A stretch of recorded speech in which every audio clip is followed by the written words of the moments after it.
There's a village in Lower Galilee that doesn't show up on any major Roman map. No harbor, no palace, no monument, no garrison. Just a hillside settlement, maybe 200 people, surrounded by limestone, wind, and the smell of cut stone. That's where Jesus spent most of his life. Not Jerusalem, not the temple courts, not the synagogues of wealthy merchants. A village so forgettable that one of his own future disciples heard where he was from, the reaction was almost automatic.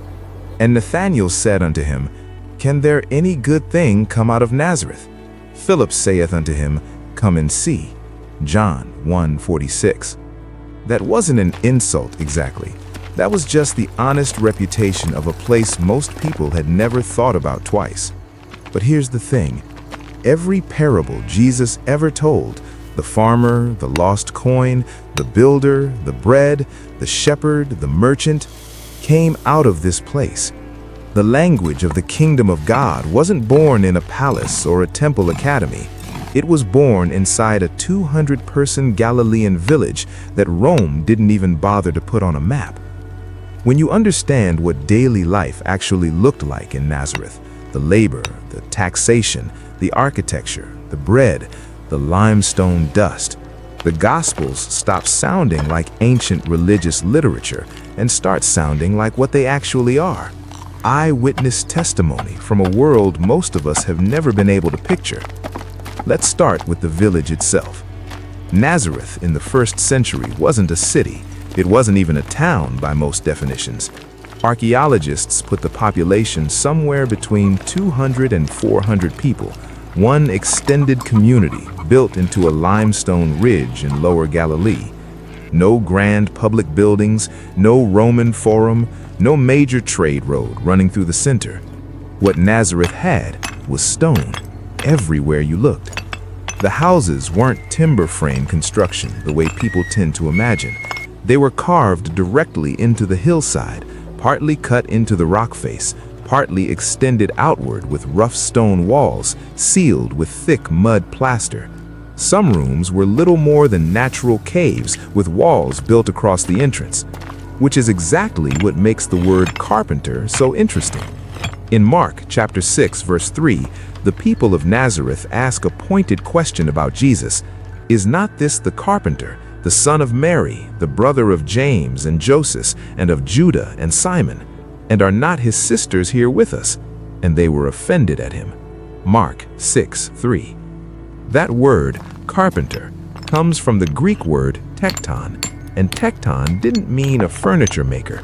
It meant a builder, craftsman, someone who worked stone, timber, whatever the job called for. Galilee had far less forest than Judea. Wood was scarce and expensive. A first-century tekton in Nazareth was almost certainly working with stone as much as anything else. So the picture shifts considerably. Jesus and Joseph before him weren't in some warm workshop making chairs and tables. They were more likely cutting and dressing limestone blocks, repairing walls, laying courtyard floors, and picking up work at construction sites across the surrounding villages. Archaeologists working in Galilee have found solid evidence of major building activity in this exact period.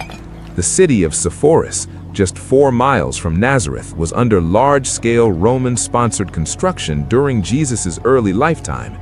It's entirely possible Joseph and Jesus worked those sites. Day labor, stonework, long hours in the sun. And that's the first place the parables start clicking into place. When Jesus says in Luke chapter 6, He is like a man which built an house and digged deep and laid the foundation on a rock, and when the flood arose, the stream beat vehemently upon that house and could not shake it, for it was founded on a rock. That is not a borrowed illustration. That's a man describing work he had done with his own hands. The foxes have holes, and the birds of the air have nests, but the Son of Man hath not where to lay his head. Matthew 8:20. That line lands completely differently when it comes from someone who spent years building shelter for other people. Now step inside the house itself. A typical first-century home in Nazareth was a single-story structure built around a small open courtyard. Extended families shared the space. Parents, married children, grandparents, cousins, all of them under one roof or close to it. The interior was dim. Light came through small, high windows cut into thick stone walls, and from oil lamps, small clay vessels filled with olive oil, a floating wick providing just enough glow to move around by night. Floors were tamped earth or rough stone. The family slept on reed mats rolled out each evening. A storage chest, clay jars holding grain, oil, water. No furniture in the way we'd recognize it. What researchers consistently note is how much daily life happened not inside the rooms, but up on the roof. In first-century Galilee, a flat mud-plastered rooftop was functional living space.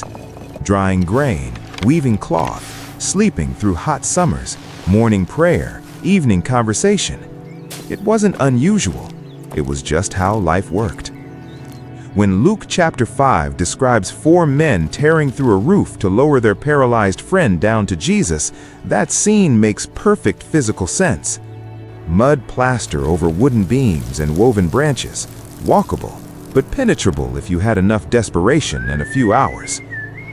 And the parable of the woman searching for her lost coin, Luke 15:8. Either what woman, having 10 pieces of silver, if she lose 1 piece, doth not light a candle and sweep the house and seek diligently till she find it?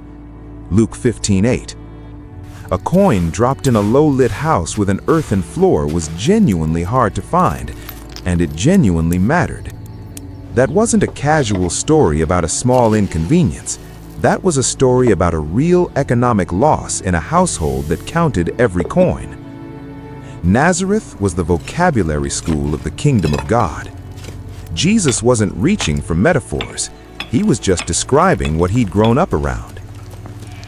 Now here's where the economics get interesting.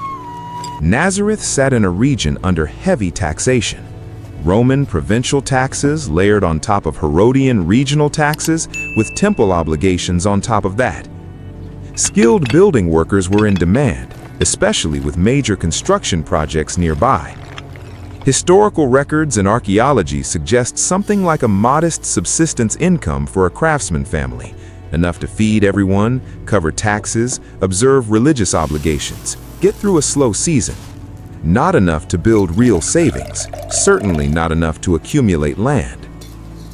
Read the parable of the workers hired at the marketplace, Matthew chapter 20.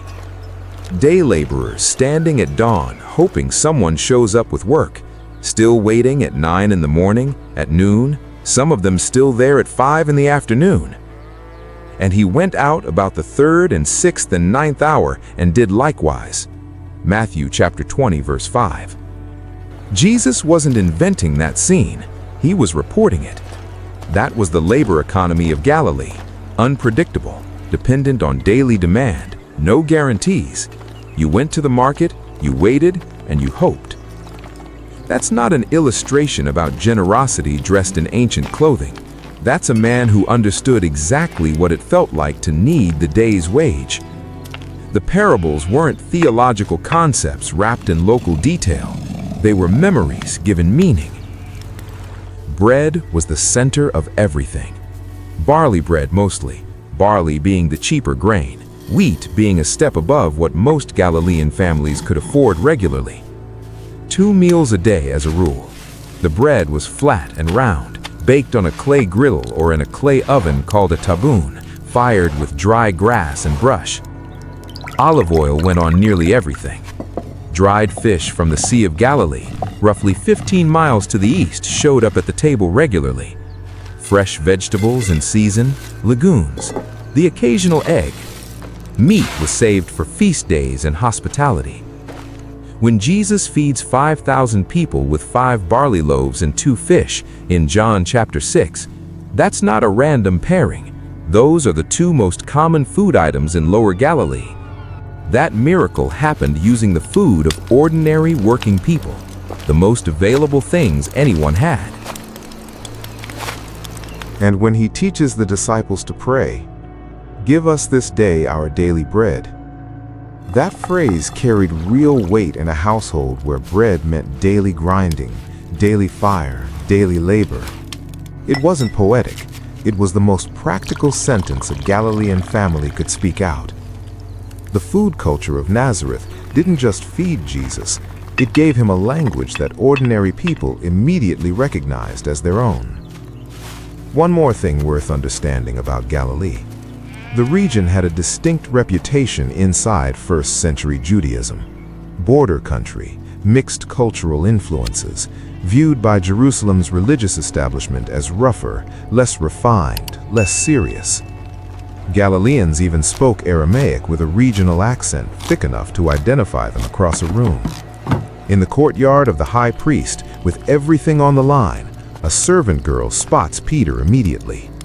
"Surely thou also art one of them, for thy speech bewareth thee."